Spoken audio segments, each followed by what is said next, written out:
Before I start this video, I just want to give a huge shout out to my boy Peace Knowledge, aka Shootbox. He's the one that helped me in this video. He's also hosting a $1,000 tournament later this month, so go check him out. His links will be in the description of this video. I'll also plug them into the screen right now. But yeah, today we're going to talk about 5 secret transitions you probably didn't know about in UFC 4, so let's get right into it. Alright, so the first move I want to talk about is how to stop the clinch animation every single time. This can be useful against people who like to clinch spam or people who are just looking to do damage to you in the clinch, such as the unblockable uppercuts or the knees. There are 2 ways you can stop this. The first way is you can throw it straight as they're going for the clinch, which to me is the most useful way because it stops the animation and it does quite a bit of damage to the head. The other way you can do it is by slipping to the inside and throwing to the body or the head. This one's also a good way to avoid getting put in the clinch because you can slip on the inside and either throw a quick combo to the body or head. But you also have to be careful because if you mistime it, you can get put into that tie whip position in which they can throw the knees to your head or the body. And they could also do that unblockable uppercut as you're exiting out. And that could also do damage to you. So you just got to be careful and time it perfectly.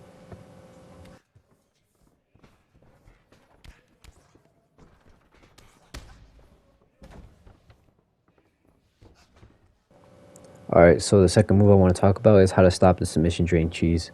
Players such as MMA Tro do this cheese on ranked, and I'm going to show you guys how to stop it. In case you don't know what the submission drain is, it's when your opponent keeps going for submissions until you have no stamina.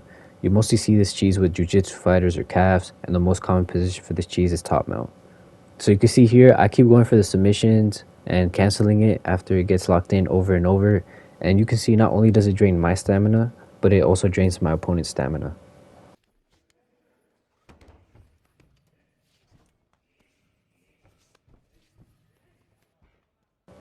Alright, so most people think that the best way to stop this cheese is by denying the submission over and over, but it's really not the best way. Yes, you lose less stamina for every transition you deny, but you can still see that your stamina still goes down even though you deny the transition.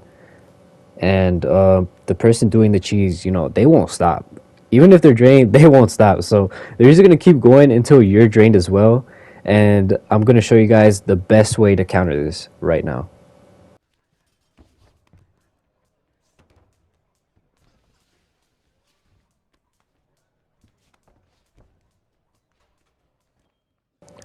Alright, so the best way to counter this cheese is by holding R2 and then holding your right stick up as you're doing the submission.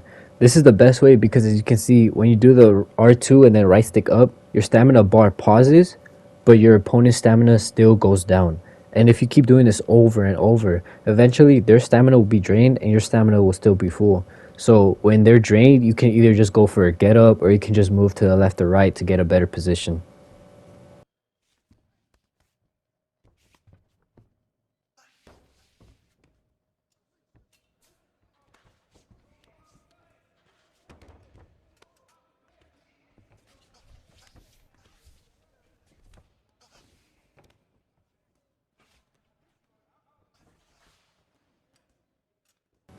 Alright, so the third move I want to talk about is the stag guard interception, and what I mean by interception is that you can intercept your opponent's stag guard transition with your own transition and you'll always win.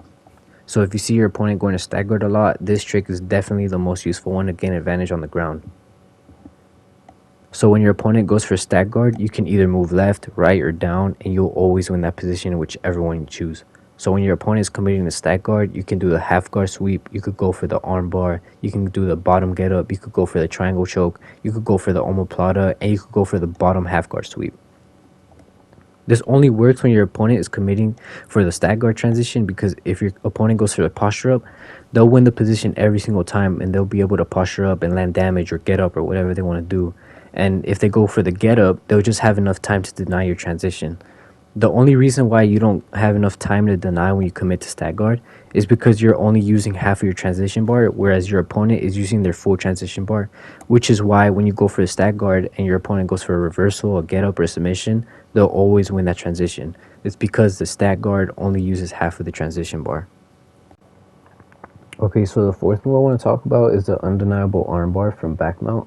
This trick only works when you're going for an armbar and your opponent goes for the backseat transition that pops up after you go for the armbar. This is a good way to catch your opponents off guard, and you could get a submission off if you deny them a couple of times before doing it. And when you go for the armbar and your opponent goes for the back sitting transition, it will move you into back sitting, but the transition will still continue. So it will move into a back sitting armbar, and it's just completely undeniable because the bar is already full, and no matter what, even if you pre-deny it or you think you denied it or anything, you will not deny this transition. You can do this trick with both sides of the armbar. You could either do it from the left transition or the right transition.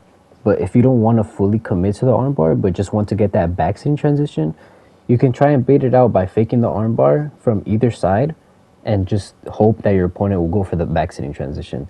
That way the armbar won't continue and you have options to either go for the rear naked choke, go to top mount, or move to backside.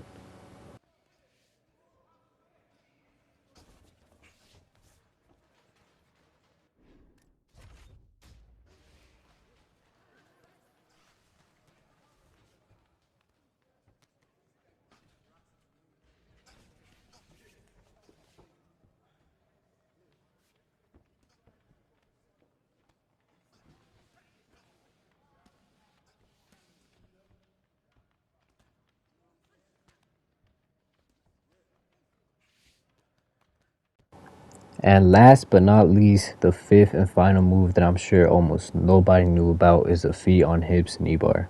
To pull this off, your opponent will have to go for the half guard sweep from bottom feet on hips, and all you have to do is hold out two. And as soon as you see them going for the sweep, you move your right stick to the knee bar submission that pops up. Again, this only works if your opponent is going for the half guard sweep, in which most people will try to deny. This is also a good counter to it, and it's a good way to catch them off guard. Keep in mind, not all fighters will have the knee bar submission from feet on hips. Only the fighters with level 3 leg locks will be able to do this transition. This transition is also good because if you keep going for the transition, your opponent will kind of get stuck in that animation and it will make them lose their stamina while you keep your stamina high. So if you keep moving your right stick to the knee bar transition, this will happen and eventually it will lock in and you'll have a much higher stamina than your opponent, and that's an easy submission win.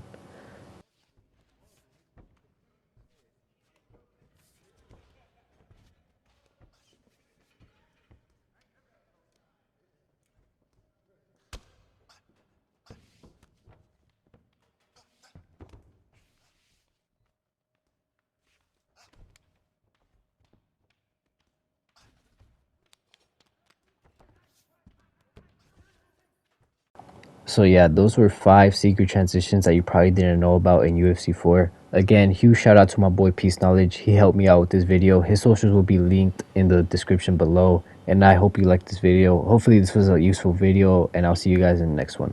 Please make sure to leave a like and subscribe. Also leave a comment on any video suggestions you'd like to see. Peace.